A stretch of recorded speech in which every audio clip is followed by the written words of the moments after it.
அருட்பெருஞ்சோதி அருட்பெருஞ்சோதி தனிப்பெருங்கருணை அருட்பெருஞ்சோதி பேரன்புடைய ஆன்மநேய ஒருமைப்பாடு உடைய சகோதர சகோதரிகளே, இப்பொழுது நாம் சாகா கல்வி ரவி என்கின்ற யூடியூப் சேனலில் செங்கல்பட்டு மாவட்டம் கூடுவாஞ்சேரி சமரச சுத்த சன்மார்க்க சபையிலிருந்து ரவிக்குளம் பேசுகின்றேன். இன்றைக்கு இறைவனுடைய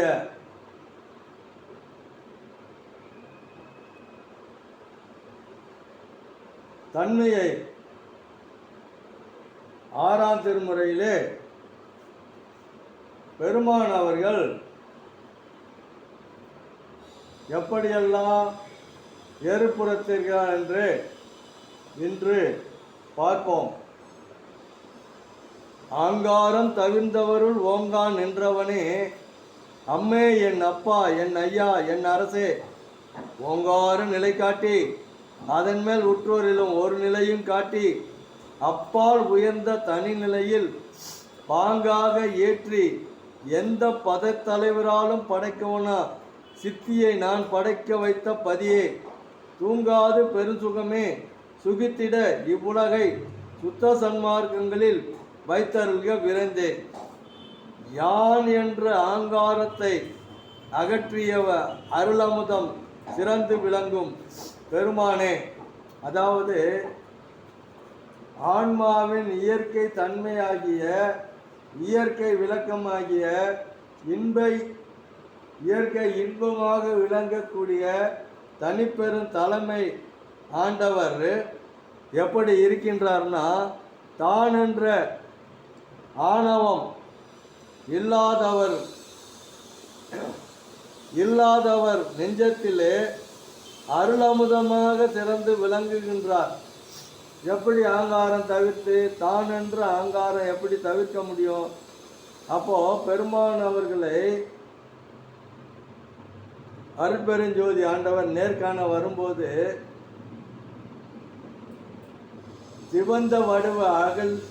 சிவந்த வடிவு இல்லாமல்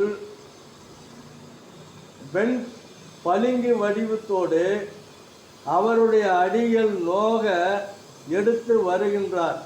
வரும்பொழுது இவர் உட்கார்ந்து இருந்த தன்மையிலிருந்து இறங்கி இறைவனுக்காக ஏஞ்சி நிற்கிறார்.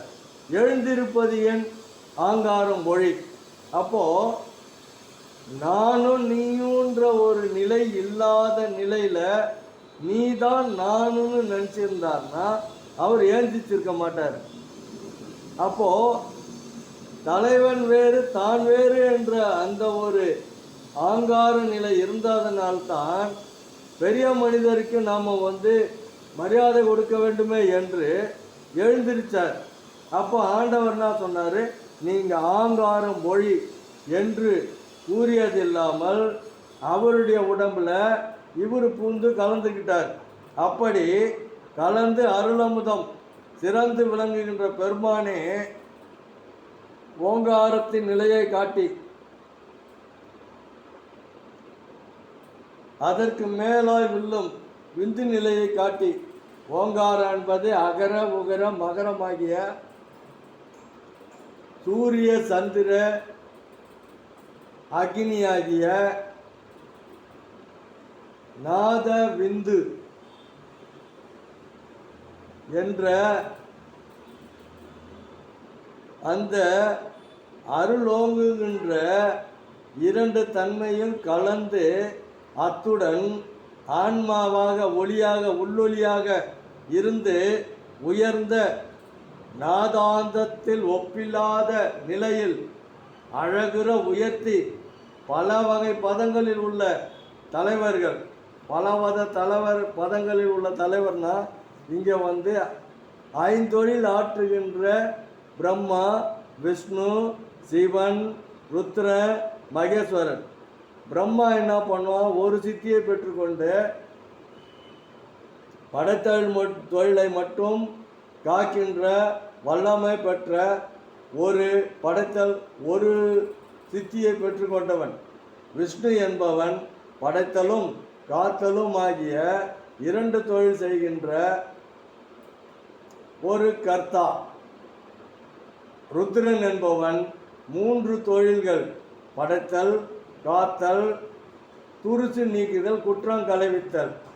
4 இவர்கள் மூன்று சித்திகளை கொண்டு 3 நிலையாக 3 சித்திகளை வழிநடத்தி கொண்டு பெற்றவன் ருத்ரன். அந்த ருத்ர பதவியில் வதிப்பவன் 4வது நிலையில் மகேஸ்வரன். 4 சித்திகளை பெற்றவன், படைத்தல், காத்தல், துருசு நீக்குதல், மறைத்தல் தொழில். மறைத்தல் தொழில் என்னன்னா, இப்போ இந்த ஆன்மாவானது எத்தனை ஜென்மங்கள், எத்தனை பிறவிகள் எடுத்ததோ எல்லாவற்றையும் அறிந்து எல்லா இடங்களுக்கும், எல்லா காலங்களிலும், எல்லா நேரங்களிலும் தடைபடாமல் விளங்கி தடைபடாத ஒப்பற்ற பேரின்ப சித்தி வாழ்வை அளிக்கக்கூடிய நிலையில் உள்ள தலைமைப்பதி. அப்படிப்பட்ட அந்த தலைமைப்பதியை இந்த மறைப்பு தன்மை தான் அறிவுக்கு அறிய ஒட்டாமல் இந்த உடலை இயக்குகின்றது. 5வது நிலையில் சதாசிவம், 5 தொழில்கள். இப்போ இவர்கள் எல்லோரும் தங்கள் தங்கள் தவத்தின் பலனாக அந்த படிநிலை 1வது படி, 2வது படி, 3வது படி, 4வது படி, 5வது படி என்கின்ற பதநிலைகள் இந்தந்த வகையில் இந்தந்த சக்திகளை பெற்று பதநிலையில் அவர்கள் இருக்கின்ற அந்த தலைவர்களில் எவராலும் பெற முடியாத ஞான சித்தி நிலையை அடியேன் பெறுவதற்காக வைத்த தலைவனே, உறங்காமல் விழித்திருந்து பெறும் சுகபோகத்தை நுகர. இப்போ உறங்காமல் விழித்திருந்து பெறும் சுகபோகத்தை எப்போ வரும்? தவத்தினால் மட்டுமே கூடும். ஆனால் இவர் மற்றவர்கள் செய்கின்ற தவத்தை விட நோவாது நோன்பு என்னும் தவத்தை பெற்றார். அந்த நோவாது என்ற தவத்தை பெற்ற காரணத்தினால் எப்பொழுதும் விழிப்புடனே இருந்து சிவத்தையே சிந்தித்து கொண்டிருப்பதனால் சிவமே பொருள் என்று தேற்றி என்னை சிவவெளி கேறும் சிகரத்தில் ஏற்றி சிவமாக்கி கொண்டது பாரீர் திருச்சிற்றம்பலத்தே திருநட ஜோதி என்று கூறியபடி உறங்காமல் விழித்திருந்து பெரும் சிவபாவத்தை நுகர இந்த மண்ணுலகம் சன்மார்க்க நிலையில், அதாவது சரியை கிரியை யோகம் ஞானம் என்ற 4 நிலையில் உள்ள நன்னான்கு நிலையில் 12 நிலையை தவிர்த்து 13 நிலையாகிய ஞான சரியையிலிருந்து சன்மார்க்க நிலையில் கிடைத்து ஞான சரியை ஆகிய இந்திரிய ஒழுக்கம் கர்ண ஒழுக்கத்தை சார்ந்து ஞான கிரியை ஆகிய சத்து விசாரத்தை தெரிந்து ஞான யோகமாகிய தத்துவ நிக்கிரத்தை கடந்து ஞானத்தில் ஞானமாகிய கடவுள் நிலை அறிந்து அம்மயமாக செய்த அந்த சன்மார்க்க நிலையில் எந்நாளும் இருக்க, அதாவது நீடூடி காலம் ஆடுக நின்று நீயே நீடூடி காலம் இந்த உலகத்தை இந்த என்னால் படைக்கப்பட்ட அத்தனையும் உன்னுடைய அருளாட்சியிடம் கொடுத்தோம், நீ ஆள்க என்று உன்னை கைவிடோம் என்று திருளருளை செய்தருதுகின்ற அந்த நிலையில் என்னை வைத்தவனே, அப்படி என்று அருட்பெருஞ்சோதி ஆண்டவரை வியந்து தான் அந்த சுத்த சன்மார்க்க நிலையில் இருக்க வேண்டும் என அவர் இருக்கிறாரு. இருந்தாலும் இருத்தருக விரைந்த நாம் அதன்படி நடக்க வேண்டும் என்பதற்காகவே இந்த பாடலை பாடியிருக்கார். அருட்பெருஞ்சோதி அருட்பெருஞ்சோதி தனிப்பெருங்கருணை அருட்பெருஞ்சோதி.